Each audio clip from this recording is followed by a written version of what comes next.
జ్ఞానయోగం వ్యాసపీఠం బహువేదశాస్త్రం బోధామృతహిత శ్రీమన్నారాయణం శివగౌరీ సంభాషిత సకల పురాణం అష్టాక్షరి పంచాక్షరి మంత్రావరణం అఖిల దేవతా సంస్తుతి పారాయణం జయ మంగళకరమీ ప్రవచన శ్రవణం అనుదినము శుభము సుఖము జీవన గమనం దేవరాగం జ్ఞానయోగం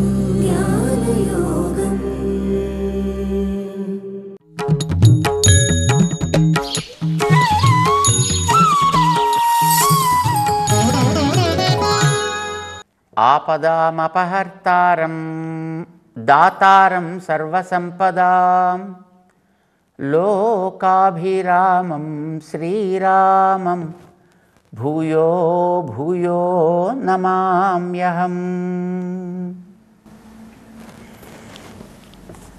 జై శ్రీమన్నారాయణ. ప్రియ భగవద్బంధులారా, ఒకే ఆసనం మీద రెండు వస్తువులు ఉన్నాయి అని అనుకోండి. ఈ రెండు వస్తువులు, ఇది ఒక ఆధారం. ఈ ఆధారం మీదే ఈ వస్తువు ఉంది, ఈ ఆధారం మీదే ఈ వస్తువు ఉంది. ఇప్పుడు ఈ వస్తువుకి ఈ కింద ఉండే ఆధారానికి ఒక సంబంధం ఉంది.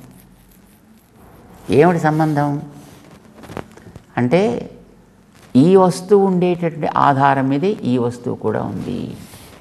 సమాన అధికరణము రెంటికి ఉంది అని అర్థం.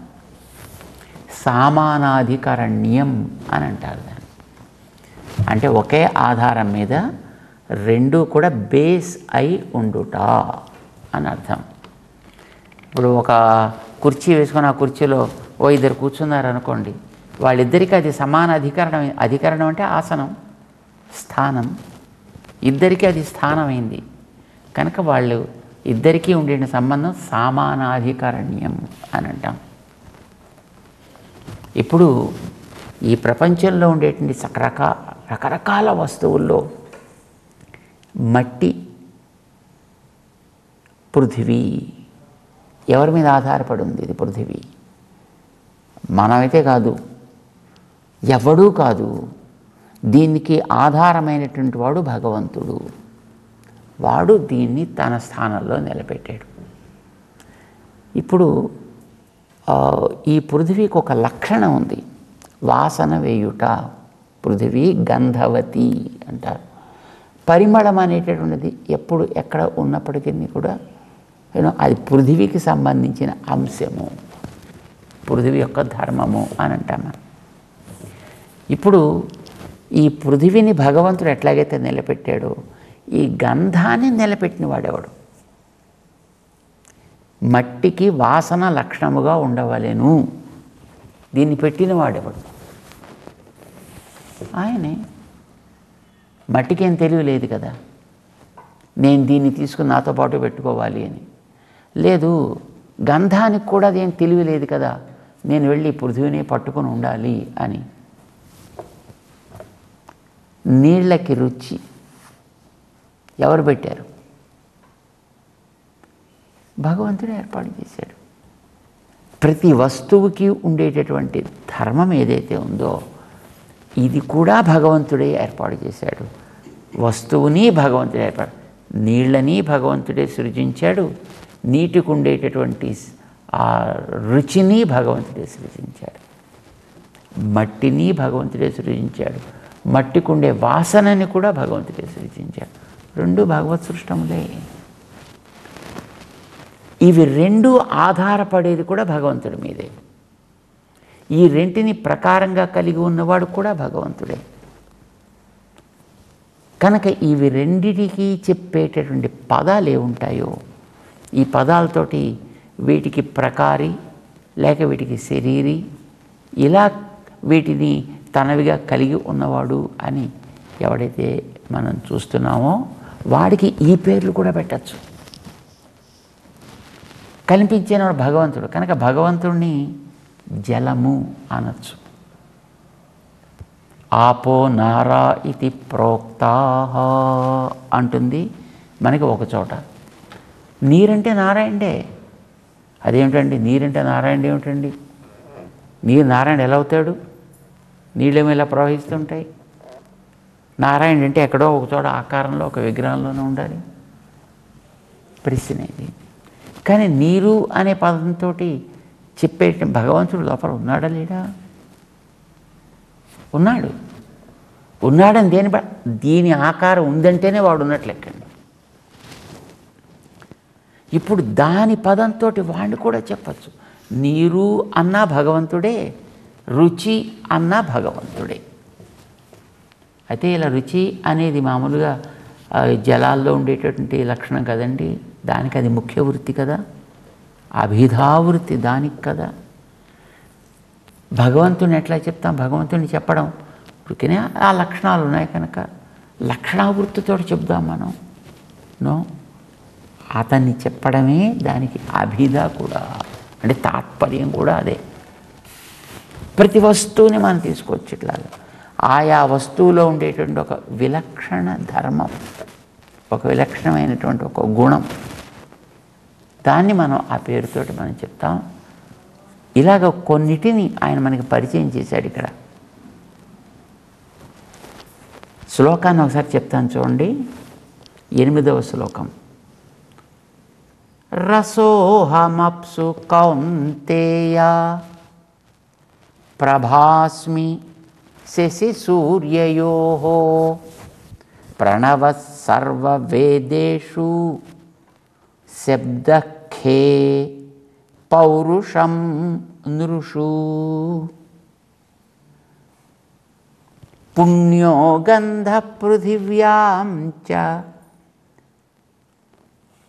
తేజశ్చాస్మి విభావసౌ జీవనం సర్వభూతేషు తపశ్చాస్మి తపస్విషు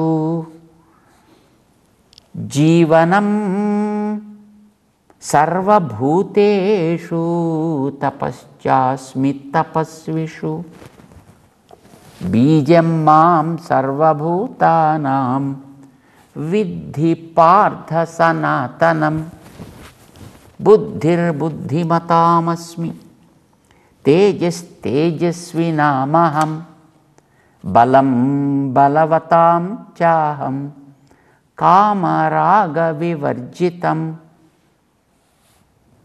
ధర్మావిరుద్ధో భూతేషు కామోస్మి భరతర్షభ.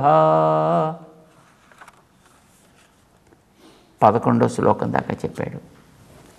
ఏ ఏ వస్తువులో ఏ ఏ ధర్మాలు ఉంటాయి, ఆ ధర్మాలు కూడా తననే నేరుగా ఎలా చెబుతాయి, తన అధీనంలోనే ఎలా ఉంటాయి అని చెప్పడం ఇక్కడ తాత్పర్యం కృష్ణుడికి. రసోహమప్సు కౌంతేయ. అప్సు నీటియందు, రసః అహం దాంట్లో ఉండేటువంటి రుచి నేను. ఈ రుచి అనేది మిగిలినటువంటి వాటిలో ఉండదు. అగ్నిలో రుచి ఉండదు, వాయువులో రుచి అనేది ఉండదు, ఆకాశంలో రుచి అనేది ఉండదు. మనం గతంలో ఒకసారి చెప్పుకున్నాం, పంచభూతాల్లోంచి 5 ధర్మాలు వస్తాయి. ఆకాశంలోంచి శబ్దం వస్తుంది, వాయువులోంచి స్పర్శ వస్తుంది, అగ్నిలోంచి రూపం వస్తుంది, జలాల్లోంచి రసం వస్తుంది, జీవుల్లోంచి జ్ఞానం వచ్చి, జీవుల్లో ఉండేటటువంటి ఈ జ్ఞానం వీటన్నిటినీ మనకి గుర్తిస్తుంది. ఇప్పుడు ఈ పంచభూతాలకి 5 ధర్మాలు ఉన్నాయి అని మనం చెప్పుకున్నాం. మనం వాటిని విడిచిపెట్టి ఇవి ఎప్పుడు ఉండవు.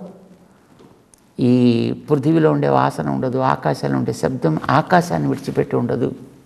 కనుక మనం ఏమంటాం, ఇది ఆ భూతానికి చెందింది, దీనికి ఆధారం ఆ భూతము అని అంటాం. కానీ ఇక్కడ ఏం చెప్తున్నాడు ఆయన, అప్సు రసం అహం, నీళ్ళల్లో ఉండేటటువంటి రసం అక్కడ ఉండడానికి కారణం నేనే, దాన్ని నేను ధరించి ఉండడమే. అంటే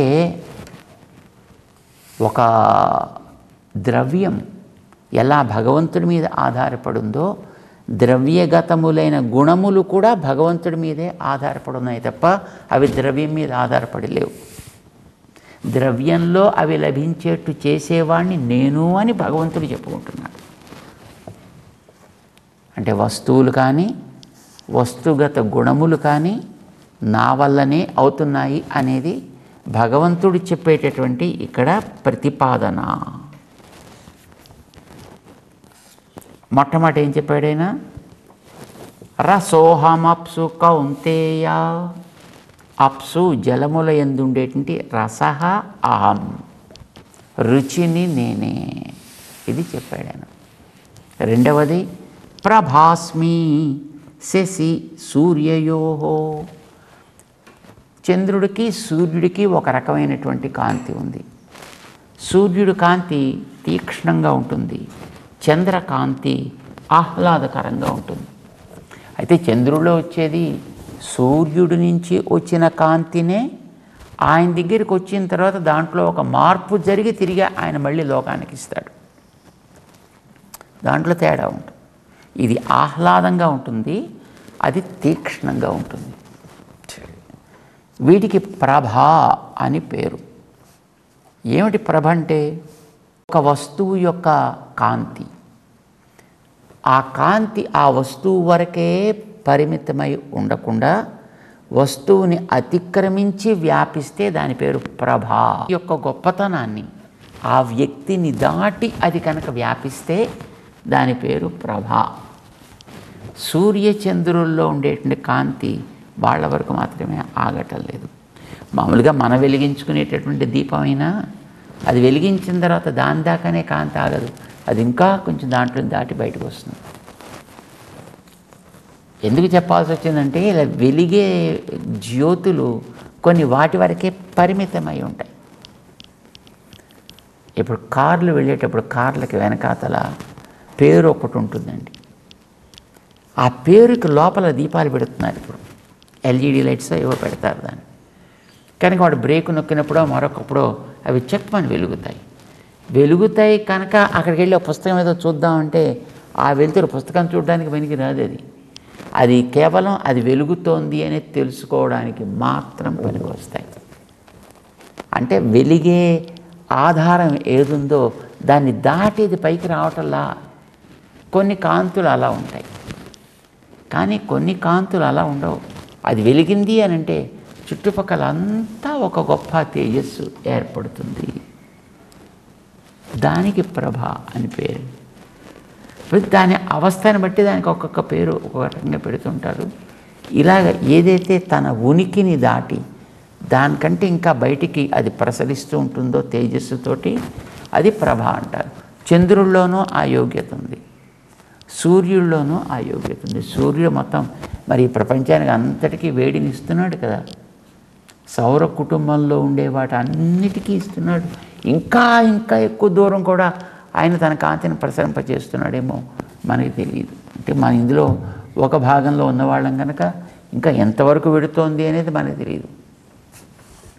నక్షత్రాలను చూస్తున్నాం, నక్షత్రాల్లో కూడా కాంతి ఉంది, కానీ అది ప్రసరించి ఇక్కడ మన దగ్గర ఉండే వస్తువులను చూసుకోవడానికి పనికి రావట్లేదు. ఇప్పుడు అట్లీస్ట్ చంద్రుడు ఉంటే ఎదురుకుండా కనిపించే వ్యక్తి మొహం చూసి, ఓ ఈ వ్యక్తి ఫలానా కదిరా నువ్వు అనొచ్చు. కానీ ఆ మాత్రం వెలుతురు కూడా లేని ఒక చోట ఎవడైనా ఒక మొహం చూసామనుకోండి, వీడు ఫలానా అని మన నక్షత్రాలు ఉంటాయి, అప్పుడు కూడా నక్షత్రాల కాంతిని ఇస్తూ ఉంటాయి, కానీ వాటిలో మనం ఏమైనా చూడగలమా? చూడలేము. ఊరికే అది మిణుగు మిణుగు మిణుగు అంటూ ఉంటాయి అంతవరకే. కాంతి అనేది ఆధారాన్ని దాటి ప్రసరించినా ఒక్కొక్క చోట గుర్తించగలుగుతాం, ఒక చోట గుర్తించలేకపోతాం. చంద్రుల్లోంచి వచ్చేటువంటి కాంతిని మనం ఇక్కడ నుండి గుర్తించగలుగుతున్నాం, దాన్ని మనం అనుభవిస్తున్నాం, ఆహ్లాదాన్ని కలిగిస్తుంది, మనసుకి ఆనందాన్ని కలిగిస్తుంది కనుక. సో ఇది ఒకటి. సూర్యుల్లోంచి అయితే మనం చెప్పక్కర్లే కదా, కాస్త ఎండలోకి వచ్చామనగానే మనకి చక్కగా వెచ్చగా అనిపిస్తుంది. ఇది సూర్యుడి దగ్గర చూస్తాం. ఆ సూర్యుడి మీద ఆధారపడి ఉండేటటువంటి కదా ఆ కాంతి, చంద్రుడి మీద ఆధారపడి ఉండేది కదా ఆ కాంతి. చంద్రుడికి నేను ఆధారం, చంద్రకాంతికి చంద్రుడు ఆధారం. సూర్యుడికి నేను ఆధారం, సూర్యుడినే పట్టుకుండేటటువంటి కాంతికి సూర్యుడు ఆధారం. ఇది మామూలుగా మనకి తెలిసిన విషయం మొదట్లో. దాన్ని ఖండిస్తున్నాడు ఈ 7వ అధ్యాయంలో. శశి సూర్యయో ప్రభా అస్మి. శశి చంద్రుల్లోంచి ప్రకాశించేటటువంటి కాంతి ఏదుందో అది కూడా నేనిస్తే వచ్చిందే, నేనుంచితే ఉండేదే, నేను తీసేయి అంటే తొలగిపోతుందంతే.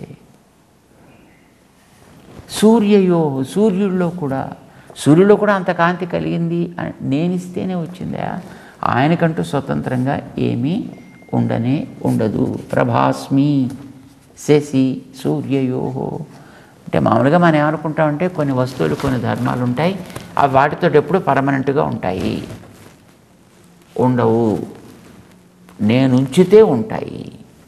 ఇది మనకి గుర్తింప చేయడం 7వ అధ్యాయంలో చేస్తున్నాడు ఆ పని ఆయన. వస్తువుల్ని ఎట్లా నిలబెట్టి ఉంచుతాడు అనేది మనకి 11వ అధ్యాయం దగ్గరికి వెళ్ళిన తర్వాత విశ్వరూపాన్ని చూపించేటప్పుడు చూపిస్తాడు. అది వస్తువులన్నింటినీ నేను ఆధారంగా పట్టుకుని ఉంటా అని చెప్పడం. కానీ ఇక్కడ దానికంటే ముందుగానే ఆ వస్తువుల్లో ఉండే గుణములన్నీ కూడా నేనే ఇస్తానయ్యా, వాటికి కూడా నేనే ఆధారమయ్యా. నేను అనుకుంటే పనిచేస్తాయి, నేను అనుకోకపోతే పనిచేయదు. ఇప్పుడు సూర్యుడు ఇవాళ వెలుగుతున్నాడు మనకి. సపోజ్ భగవంతుడు అనుకున్నాడు అనుకోండి, సూర్య ఈవేళ దాకా బాగా వెలిగావు, థ్యాంక్ యూ వెరీ మచ్. ఆయన టేబుల్ మీద ఒక స్లిప్ పెట్టాడు అనుకోండి, ఆయన మనాడి నుంచి ఇంకా సూర్యుడు ప్రకాశం 0, ఏం ఉండదు. అంటే ఆయన రిటైర్డ్ అయిపోయాడు అనమాట. దాంట్లోంచి కొత్తవాడు ఎవడో వస్తాడు. ఇప్పుడు కొత్తవాడిని ఎవడో మళ్ళీ ఆయన పెట్టి నువ్వు సూర్యుడి కింద రోల్ ప్లే చేయవాయ్ అంటే దెన్ హీ స్టార్ట్స్ వర్కింగ్. సూర్యుని చూడగానే ధ్యేయ సదా సవితృమండల మధ్యవర్తి అని నమస్కారం పెడుతుంటాం కదా. కానీ కాంతికి కూడా సూర్యుడు ఆధారం కాదు, కాంతిని కూడా నేను ఆయనలో పెడితే ఉంటుంది. నేను వద్దంటే సూర్యుడు కూడా ఒక చల్లటి గోడ అయిపోతాడు అంతే. నేను వద్దంటే ఆయనకు ఆ రూపం కూడా ఉండదు, ఆ రూపం కూడా పోతుంది. నా మీద ఆధారపడి ఉంది, ఇది చెప్పడం తాత్పర్యం. ద్రవ్యాలు ద్రవ్యగత గుణాలు రెండు కూడా నా మీద ఆధారపడి ఉన్నాయి. ప్రణవః సర్వవేదేషు, సర్వవేదేషు వేదములన్నింటి లోంచి, నిజానికి వేదాలన్నీ ఎలా వస్తున్నాయో దానికి ఒక అద్భుతమైనటువంటి ఒక వివరణ ఉంది. ఓంకారం అనేది ఒక మంజూషిక. మంజూషిక అంటే ఒక మంచి పెట్టి, అందమైనటువంటి పెట్టి. దాంట్లో మొట్టమొదట ఫస్ట్ మనం మూత తెరిస్తే అందులో వేదం అనేటటువంటి ఒక అతి విలువైనటువంటి ఆధారం ఉంటుంది. నిజానికి మనం హరి ఓం ఇషేత్వోర్జేత్వా వాయవస్థో ఓం చెప్పి అప్పుడు వేదాలు ప్రారంభిస్తున్నాం. చెప్పడం పూర్తయిపోయింది. పూర్తయిపోయిన తర్వాత మంత్రం పూర్తయ్యాక మళ్ళీ హరి ఓం అంటూ ముగిస్తాం. ఓంతో ప్రారంభిస్తాం, మళ్ళీ ఓంతో ముగిస్తాం. అంటే ఇప్పుడు ఓం అనేది ఒక పెట్టిలాగా అయింది. ఇప్పుడు ఈ పెట్టిని మనం తెరుస్తున్నాం, అందులో ఉండే ఓంకారాన్ని తీస్తున్నాం. ఆ ఓంకారాన్ని తీయట్లేదు, ఓంకారంలో ఉండేటటువంటి వేదాలని తీస్తున్నాం. శబ్దరాశి అందాం, శబ్దరాశి. ఆ శబ్దరాశిని తీస్తున్నాం, కంఠస్థం చేస్తున్నాము. దాన్ని మనం కంఠంలో పెట్టుకుంటున్నాం కదా, కొంతసేపు దాన్ని మనం మాట్లాడతాం, వ్యవహరిస్తాం. దాంతో ఉండేటువంటి ఆ శబ్దాలన్నీ మనం చెప్తాం. చెప్పేసిన తర్వాత మళ్ళీ హరి ఓం అని చేస్తాం. అది ఒక ఆభరణం అందాం దాన్ని. వేదాన్ని ఒక ఆభరణము అందాం. ఈ ఆభరణాన్ని మనం ఏం చేస్తున్నాం, పేటికలో ఉండేటటువంటి దాన్ని పైకి తీసి కంఠానికి ధరించి కంఠాభరణంగా చేసుకుని మళ్ళీ తర్వాత తీసి అయిపోయిన తర్వాత మళ్ళీ దాంట్లో పెట్టేస్తాం. ప్రణవం అనేది వేదానికి ఆధారం. ఇందులోంచే వేదాలు వస్తాయి. ప్రణవాద్యాహ వేదాల గురించి చెప్తారు. అయితే మనం ఏమనుకుంటామంటే ఓంకారం వేదాలకు ఆధారం, ఆ వేదాలు ప్రతిపాదించేది భగవంతుణ్ణి అని మనం అనుకుంటాం. కానీ భగవంతుడు చెప్తున్నాడు, వేదాలకు ఎట్లా నేను ఆధారమో వేదాలకి మూలమైన ప్రణవానికి కూడా నేనే ఆధారమయ్యా. ప్రణవానికి కూడా వెనకాతలు ఇంకోటి ఉంది. ఇప్పుడు ఇక్కడ ప్రణవ సర్వవేదేషు అహం అని చెప్పాడు. ఇక్కడ 11వ అధ్యాయం దగ్గరికి వెళ్ళిన తర్వాత ప్రణవ ఛందసామస్మి అంటాడు అక్కడ. అంటే వేదాలకి ఓంకారం ఎట్లాగా ఆధారమో ఆ ఓంకారం నేనే, ఓంకారం నేనే అన్నాడే. ఓంకారం తను. అందులోనే మళ్ళీ ఇంకొక చోటకి వెడితే అక్షరాణం అకారోస్మి అన్నాడు ఆయన. అసలు ఈ ఓంకారం ఎక్కడి నుంచి వస్తుంది? ఓంకారానికి ప్రకృతి ఆకారం అంటే మూలం. ఇప్పుడు గింజలోంచి చెట్టు వచ్చినట్టుగా ఆకారం అనేది ఒక గింజ, అందులోంచి కొంచెం మొలకొస్తే అది ఓంకారం. ఆ మొలకకి కొన్ని కొమ్మలు వస్తాయి, ఇలాగ అవి వేదాలు. అవి క్రమంగా పెరిగి పెద్దవైతే భాషలు అవుతాయి. తిరిగి మళ్ళీ ఈ భాషలన్నీ మళ్ళీ క్రమంగా లోపలికి వెళ్ళిపోతూ చివరికి వచ్చేది ఆకారంలోకి వచ్చేస్తాయి. ఆకారం నేనేనయ్యా అన్నాడు. అంటే ఆకారము తానే, ఓంకారము తానే. 15వ అధ్యాయంలోకి వెళ్ళిన తర్వాత వేదైశ్చ సర్వైః అహమేవ వేద్యః, వేదములన్నీ చెప్పేది నన్నే అన్నాడు. అంటే ఇప్పుడు వేదాలకి ఆధారం తానే, వేదాలకి మూలమైన ఓంకారానికి ఆధారం తానే, ఓంకారానికి మూలమైన అకారానికి కూడా ఆధారం తానే. అంటే ఇప్పుడు ఆయన మనం అనొచ్చు, ఓం అనొచ్చు, వేదాల్లో ఉండే దేంతోనైనా కూడా మనం చెప్పచ్చు. ఇందాక మనం అనుకున్నాం చూడండి, నీటిని ఆధారంగా చేసుకుని ఉండేది రుచి. రుచికి కూడా నేనే ఆధారం, నీళ్ళకి నేనే ఆధారం, వస్తువుకి వస్తుగత ధర్మానికి నేను ఆధారం అన్నట్టుగా ఇక్కడ ప్రణవాన్ని చెప్పాడు. శబ్ద ఖే అహం. ఖే అంటే ఆకాశంలో, శబ్ద శబ్దగుణకం ఆకాశం అని మనకు ఒక నియమం. మనం వినేటువంటి శబ్దాలన్నీ ఆకాశం నుంచి వస్తాయి. ఈ శబ్దం అనేది ఆకాశానికి అసాధారణ ధర్మము అని అంటాం అన్నమాట. ఇది ఆకాశంలోంచి వస్తుంది. దాంట్లోంచి వచ్చినటువంటి తర్వాత ద్రవ్యాల్లో, పంచభూతాల్లో మిగతా 4 భూతాలు ఉన్నాయి కదా, ఈ 4 భూతాలకి దాంట్లోంచి వస్తుంది. ఆకాశంలో ఉంది కనుక అది మిగతా వాటికి సంక్రమించింది. ఆకాశం దానికి అసాధారణమైనటువంటి ధర్మం, దాని శబ్దం అనేది. మనం అనుకుంటాం ఆకాశానికి భగవంతుడు ఆధారం, ఆకాశం శబ్దానికి ఆధారం అని. కానీ భగవంతుడు ఇక్కడ చెప్తున్నాడు, ఆకాశానికి నేను ఎట్లా ఆధారమో శబ్దానికి కూడా నేనే ఆధారము. అంటే తనకంటే మించినవి మరొకటి ఏమీ లేవు. ఏదో పరస్పరం లోకంలో ఒక వస్తువును ఒకటి ఆధారాధేయాలు చేసుకుని ఉండడం కాదు. అన్నింటినీ నేనే నిలబెట్టి ఉంచుతున్నా. గతంలో చెప్పిన శ్లోకం జ్ఞాపకం పెట్టుకోవాలి మనం. సూత్రే మణిగణ ఇవ. పూసలన్నింటికి కూడా దారం ఎట్లా ఆధారమై ఉంటుందో, ద్రవ్యాలకి ద్రవ్యగత గుణాలకి నేనే ఆధారమయా. ఇది ఆయన మనకి చెప్పదలుచుకున్నాడు. కొన్ని అన్నిటినీ చెప్పడానికైతే ఎట్లాగో కుదరదు. ప్రతి వస్తువుని తీసి ఆ వస్తువుకి నేనే ఆధారం అని చెప్పడం కుదరదు కదా. కనుక ప్రధానంగా కొన్నిటిని మాత్రం తీసుకుని వాటి ధర్మాలని కూడా సూచిస్తూ అవి తన మీదే ఆధారపడి ఉంటాయి అనే విషయాన్ని ఆయన మనకి చెబుతూ ముందుకు సాగుతున్నాడు. శబ్దఖే అని చెప్పాడు. దాని తర్వాత మళ్ళీ చెప్తున్నాడు. దాన్ని మళ్ళీ మనం రేపు తెలుసుకుందాం. ఇప్పుడు ఒకసారి శ్లోకాన్ని మాత్రం అందాం. రసోహమప్సు కౌంతేయ ప్రభాస్మి శశి సూర్యయోః ప్రణవః సర్వవేదేషు శబ్దఖే పౌరుషం నృషు. మిగతాది మళ్ళీ మనం రేపు తెలుసుకుందాం. జై శ్రీమన్నారాయణ.